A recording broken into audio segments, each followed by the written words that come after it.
Hey guys, welcome. This is a general reading for the collective of Capricorn, Sun, Moon, Rising, Venus. Not a date or time specific reading. Whenever you come upon it, if it speaks to you, it may be your message at that time. However, we do have Mercury Retrograde now, adding to the retrograde parade. We've got Mercury, Jupiter, Saturn, Uranus, Neptune, Pluto, and Chiron. That's 6 planets, a dwarf planet. And Mars will join that at the end of October. So this, especially the month of September, as I'm recording this, yeah, it's really about reviewing. It's about being pulled back a little bit, slowing down, resting a bit, relaxing a bit, reviewing, reevaluating, reassessing, realigning, all the rewords. It's like we get to take a collective deep breath and a release. Catch our breath, because we're heading into eclipse season, guys, and it will be a rip-roaring end of the year for sure. So take your deep breaths as you can, so you get the chance, okay? We also just had the full moon in Pisces, so I hope it was a gentle full moon for you. Another one, powerful release of built up emotional, gunk, things that need to be cleared out and released. And, the Virgo sun opposite gave us the structure and the order and the linear thinking to be able to process that and release. So I hope it brought you some relief. Okay, here we go. Let's see what's coming through for Capricorn, Sun, Moon, Rising, Venus. You can be here as a cross watcher. Welcome. And if you're new to the channel, absolutely welcome. I hope if you enjoy the reading, you'll consider joining us here by subscribing. Yes, let's do it. Oh, I love that. In the flow, choosing your path, valiant courage. So where you've been, everything is smooth sailing, trying to get into the flow, maintain the flow. All is possible, choosing your path. This feels very Two of Wands to me, right? You look at the paths that lie before you, you contemplate what it is you want, and then you take action in that direction. All is possible. And where you're headed here, valiant courage. Take action with passion, right? Now that you know that you've chosen a path where all is possible, it's time to be brave and courageous and head in that direction. Take action. Nice. Smooth sailing, folks. That's 6 of Swords right there. Let's see what's coming through in your connection. I'm doing a split soulmate spread, so I'll read you separately. In the extended, I'll pull you together. Remember, you can come through on either side of the reading, and I will pull the cards and then I'll walk you through it, okay? Nice. Okay, so I'm saying this is Capricorn on this side, and this is your divine counterpart. Doesn't matter what their sign is. However, for some of you, it could come through reversed, especially if you are here as a cross watcher. You may identify as the side I say is Capricorn. I'm just saying it because it gives me structure, but you do with it what you will, as long as you're not forcing a fit, right? So your person is showing up in the reading here with the 6 of Cups, past life soulmate energy, warmth, nostalgia, comfort. For some of you, this may be a person you've been connected to for a very long time, possibly since childhood or, college even. So give that a think. If this is somebody that you had that history with, they're showing up in the reflection of that history. Otherwise, it could just be that you've been sort of following each other lifetime after lifetime. Their also present experience of this connection for them is the Knight of Cups. This is them preparing to make an offer from the heart, leaving nothing to be hidden from you. It is very, to me, the Knight of Cups is more about wearing one's heart on their sleeve, right? Like, here it is. I got nothing to hide. I'm showing you my full self, emotional, not just availability, but vulnerability. Now, in the past, we have the High Priestess. So there may have been something that was kept mum. The High Priestess doesn't speak, maybe even a secret or something like that. But I feel like this is a point where the two of you may have gone out of communication in 3D. Now, what's this person moving toward in the future? Four of Wands. So here it is. The beautiful Six of Cups, a past life soulmate, headed towards you now with the Knight of Cups, and in the future, happy dance. Four of Wands, twin flame energy, beginnings of life partnership, or at least the energy around it being very celebratory. You are coming into the reading, Ten of Pentacles. Yay, you Capricorn, if you're identifying with this side. It's about life partnership, completion of all the hard work, everything you've sort of set into motion for your future, feeling very comforted by it, very grounded by it. There's abundance here, but it is a card of life partnership, and here your present experience of the connection is the Empress. So divine feminine energy for sure, unconditional love. There's your knight coming towards you, and you're looking right at him saying, I am ready. I am ready. So in the past we have the Fool, and the Fool is kind of showing that you were sort of ready to take a leap for love, and this person may have pulled away, or there may have been some disconnect or something that they were keeping on reserve in the past. And yet what's happening in the future for you with the Justice card is everything balancing out. The harmony finally coming in, the two of you arriving at the same place at the same time. And the Justice card is also about a leveling of the playing field. So if there was anything in the past that was sort of out of sorts, it kind of comes full circle, and you get an opportunity to both take your next steps forward together. It's a really nice, harmoniously, Justice. Really nice energies coming through here, Capricorn. So let's look at the Six of Cups. Yeah, Knight of Wands, Two of Swords. Okay, so I love this here because it's talking that they're high-spirited. There's, an offer coming in, a return of the passion, a return of the excitement. It feels like they're trying to decide, though, with the Two of Swords, it's like that crossroads moment where they sort of have to choose that path. You've already chosen yours. I get that. But I feel like this person is, they're trying to make a decision. What's the best way to proceed? How do I get this thing off the ground? Underneath is the Three of Pentacles. I don't think they're sure that you'll cooperate. I get the impression with the Three of Pentacles underneath that that's the holdup for them. That the Two of Swords is like, how do I get this person on board with me? So it's nice that I've got the Knight of Cups and the Knight of Wands, love and passion, but they're sort of at this, the Two of Swords represents a moment of standstill energy as you try to get clarity around a decision that has to be made and how best to proceed. And because the Three of Pentacles is underneath, I think that's the sticking point, is what I'm trying to say. How do they get you on board with what it is they want to do next?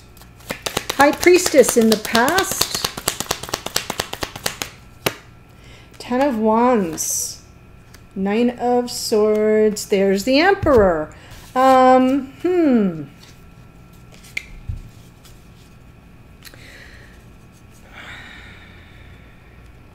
way that I'm understanding this is, I feel this person who is a divine masculine energy, I think they kept from you how difficult things were, how much it weighed on them, on their consciousness, and maybe even in their sleep state, keeping them from being able to sleep. The Nine of Swords is worry and anxiety, and some issue running on a loop in their mind to the point of distraction. It's like an intrusive thought energy pattern that I see here that they just couldn't offload. I don't think they were hiding in a low vibrational way. The High Priestess is coming through as a high vibration of something they kept to themselves. So maybe that gives you a moment of pause, because you're like, really? I wouldn't have guessed that in a million years. But now they're feeling liberated. So whatever that was about, whatever that stress or anxiety or that heavy burden was, they're coming through it now somewhat liberated. Yes, look at this. The Lovers with the Eight of Wands, the Two of Pentacles. The Two of Swords and Two of Pentacles are kind of funny to me because everything is all systems go with this person. Their head and their heart are in the right place. There's enough passion to move them forward, but they keep sort of tripping themselves up. Like, how is this all going to happen? So they want to reach out. They want to talk to you. Knight of Cups with the Lovers. It is about reunion. It is about soulmates, twin flame energy as well, but it's sort of a return to me. It's a return to something that may have been put on off to the side or put on pause. I don't want to say back burner. It doesn't feel that way to me. It feels like I have to hit pause here because I'm dealing with something really stressful and really burdensome. They just didn't clue you in about it. They're now free from that and they want to absolutely communicate. But with the Two of Pentacles, it's like they're looking for the right time. The Two of Pentacles to me, in this particular part of the reading, is more about weighing realities on the ground. What am I really dealing with? What is the timing like in the here and now? So because we have the Three of Pentacles and the Two of Pentacles, like when will be the best time to either reach out to my beloved to have this conversation that needs to take place, and to have them sort of, meaning this side, have them buy into what it is I'm expressing or sharing, because they want to move forward in life and love. Yeah. Four of Wands.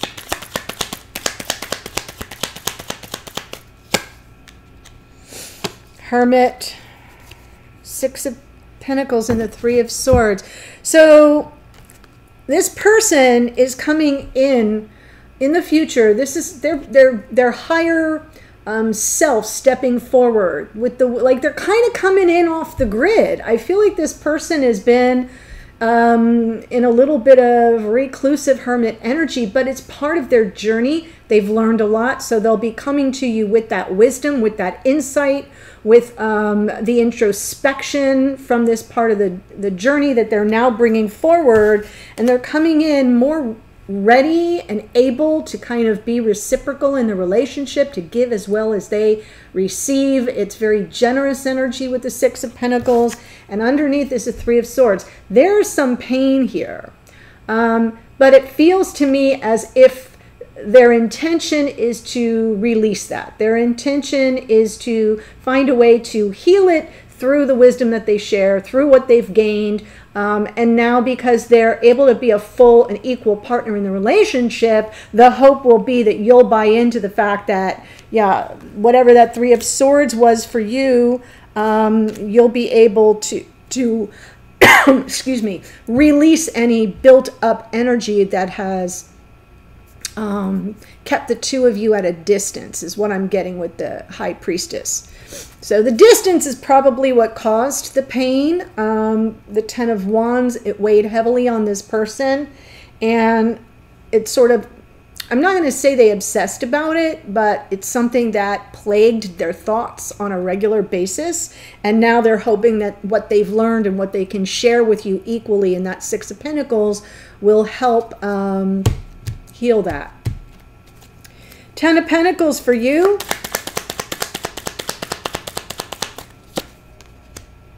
Four of Cups, Page of Swords, Justice again. Very interesting. You're showing up with some kind of energy of disillusionment and waiting for a message, some clarity. You may be actually sort of scoping out what's going on with this person, looking for clues. The Page of Swords, spy, detective of the tarot. And I don't mean it in a creepy way. I mean it like, what happened here? Feeling the distance, the emotional distance. It's not going in the direction you thought it would. Thinking of life partnership and being disillusioned with where things stand, and sort of looking for the insight or the message or the truth of the situation. Waiting for it even. Waiting for that message. And underneath is Justice. Things feeling out of balance. And justice is also about integration. And it's like, if you could just get this message, if you could have this explained to you around why there's this emotional distance, why you're so unhappy, we had it all. We had it all. I can almost hear you saying the Ace of Cups, but then boom, nothing materialized or not what you had hoped. And you're kind of wanting some truth around it, some clarity around it. And maybe then you can integrate everything that's happened and find balance from there. So justice underneath is telling me you don't think things were just. You don't think things are fair or balanced at all. And you're looking for that clue that will help it make sense. So you can integrate it all. The Fool in the past.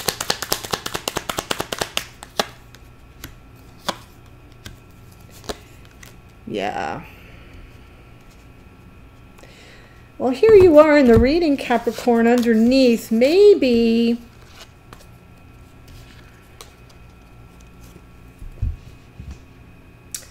and because it's underneath, it just feels to me like whatever went on between you,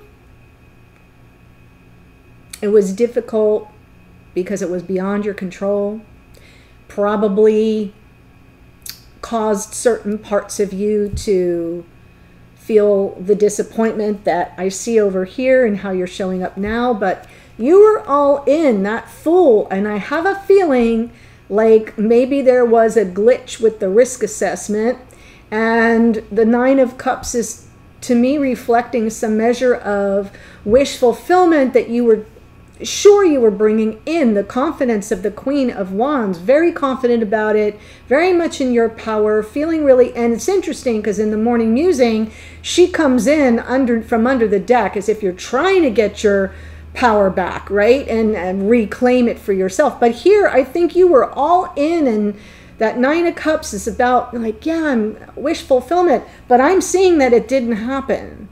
So that's why the Devil's here underneath. It's sort of like, wait a minute, I'm really ready for this, but it wasn't something under your control for whatever reasons. I don't think you lost the love. I think you were sort of feeling rejection that you're still carrying with you, because there was a plan for the future, or at least that's how you saw things with the Ten of Pentacles. And here we are with the Empress in the present experience of the connection. And there's conflict. So you absolutely love this person despite the conflict that exists, or that you feel still exists. I'm here to tell you it's dissolving. Right, Empress with the Five of Wands, still feeling the unconditional love and the connection despite those. It feels like it's coming from an outside source. It's not really necessarily between you, though it could be. But there's a lot of passion. You're ready for, like, let's reignite what we have between us. Let's take action on it in this moment, even if there's tension, even if there's a little chaos and conflict. We can transmute it. We can heal it. The Temperance card underneath is about patience, yes, but it's also about transmutation. And that in time, we can transmute this difficult energy into something really powerful that serves us, that refreshes us, that renews our relationship and our passion, and we can move forward. This is absolutely an initiation card. So the Temperance underneath, yes, healing, but it's also transmuting some kind of difficult energy into something more exciting. So you take the passion of the Five of Wands and you transmute it into the Ace. That's what I see. In the Justice card, in the outcome, in the future for you, yes, justice over the Seven of Swords. There's the Knight of Swords and the Ten of Swords underneath. All those cards, the Knight and the Ten came out this morning. And I felt the anger with it. I did feel the anger, and I'm feeling it here. Like you're ready to clear the air and get some truth going and some honor and integrity. And with the Justice card as well, the leveling of the playing field, as I said, because there was some kind of shady energy. And I feel like that Seven of Swords is what brought in a painful ending. That's kind of what's going to be rolling around in your psyche as this person comes towards you with their expressions of what they've learned on this part of the journey. But they're also probably going to go back to square one and talk about this painful ending. And they're, you know, I'm not seeing the Five of Cups, but I'm feeling the Five of Cups energy of regret, because as they move forward, they keep hesitating, not sure if you're going to buy into this change in them, if that makes sense. So they feel freshly, newly liberated. There's love and passion and a return here to the soulmate. It's something beautiful and reciprocal, but they're under no illusion. They're under no illusion. They know whatever happened hit you pretty hard. Yeah, it hit you pretty hard. You're ready to clear the air. Deal with the Seven of Swords that led to... I feel the Seven of Swords is just avoidance. I'm not feeling anything super deceptive, though it could be that this person was lying to themselves or talking out of both sides of their mouth. Could have been. But whatever this person went through, they kept it to themselves and they suffered in silence. That's what happened. They didn't share it. And you may not realize that there's something else that occurred, because I feel like there was a biting the tongue kind of a moment, and now they're newly free to speak about it, to talk about it. They're just not sure how invested you'll be, if at all. And you look like, sure, I'm ready to hear, I'm ready for... you know, some validation of what I went through, justice, some vindication even, because of the Seven of Swords and the Ten of Swords. So that Knight of Swords is like, yeah, I'm going to vindicate myself and speak truth to power. And at the same time, clear the air, because you do want the transmutation with this Temperance card. So that's what I have for you so far in the extended. I'm going to pull the two of you together and, yeah, look at the relationship dynamic together instead of separately. I'll get your messages to and from each other. What does this person want you to know? What message are they trying to send you at 5D? What energy are they picking up from you at 5D? I'll get a message from Spirit of the Universe. That comes through as guidance or some direction, or sometimes a warning, something to be on the lookout for. The hidden energies will be what's going on behind the scenes that you're unaware of, but should probably know about, might want to know about. And then what are the opportunities going forward in the connection? And I close out with some oracle. But here's who showed up. We have Sagittarius and the Knight of Wands. High Priestess is Pisces. The Emperor is Aries. Lovers is Gemini. Hermit is Virgo. Justice is out twice. That's Libra. We've got Mercury is retrograde right now in Libra, by the way. We have the Queen of Wands, Aries, Leo, Sag. The Devil is Capricorn. The Empress is Taurus and Libra. That's a card of Venus. Venus is in Virgo right now. Temperance is Sagittarian energy as well. So that's what I have. Yeah, take action with passion here. Once this starts to unfold, I think you're going to want to sort of step up and be a little bit courageous and speak from your heart, but speak with passion about how all of this impacted you, so that this person sort of knows why you may be hesitant to sort of buy into the next phase, or to what they have to share with you. So that's what I would recommend. The link to the extended is below. I'll see you there in a second. Bye for now.